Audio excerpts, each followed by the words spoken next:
I've been saying that we're going to do what we have to do. And the Russia talks, your impression of how they went today, and if you're perhaps more confident or less confident of a deal after what happened today? Well, much more confident. They were very good. Russia wants to do something. They want to stop the savage barbarianism. I mean, what's going on over there? It's soldiers are being killed by the thousands on a weekly basis. It's ridiculous. As part of a peace deal with Putin, would you be willing to consider removing all American troops from Europe? Well, nobody's asked me to do that, so I don't think we'd have to do that. I wouldn't want to do that. But that question's never really come up. Sir, do you support stationing European peacekeeping troops in Ukraine as part of this peace deal? If they want to do that, that's great. I'm all for it. If they want to do that, I think that'd be fine.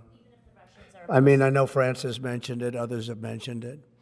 UK has mentioned it. But, if we have a peace deal, I think having troops over there from the standpoint of Europe, we won't have to put any over there because, we're very far away.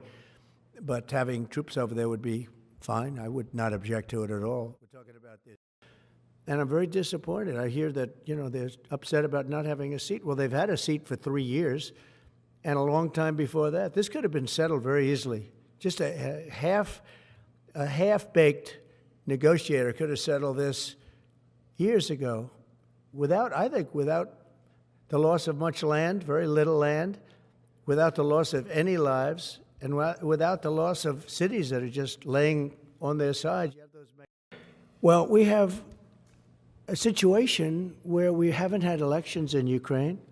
Well, we have martial law, essentially martial law in Ukraine, where the leader in Ukraine, I mean, I hate to say it, but he's down at 4% approval rating. And yeah, I would say that, when they want a seat at the table, you could say the people wouldn't the people of Ukraine have to say, like, it's been a long time since we've had an election. That's not a Russia thing. That's something coming from me and coming from many other countries also. People are tired of it. People want to see something happen. And, the other thing that it's been bothering me for a long time, because I solved the problem with NATO. They paid hundreds of billions of dollars into the funds of NATO when I said, you got to pay, because the United States was paying for European countries, and then they take advantage of us on trade. And we have to equalize with Europe, because Europe is given a very much smaller percentage than that. I think Europe has given $100 billion, and we've given, let's say, 300 plus, and it's more important for them than it is for us. We have an ocean in between, and they don't. But where is all the money that's been given? Where is it going? And I've never seen an accounting of it. We give hundreds of billions of dollars. I don't see any accounting. So, President, before the end of the month, you guys are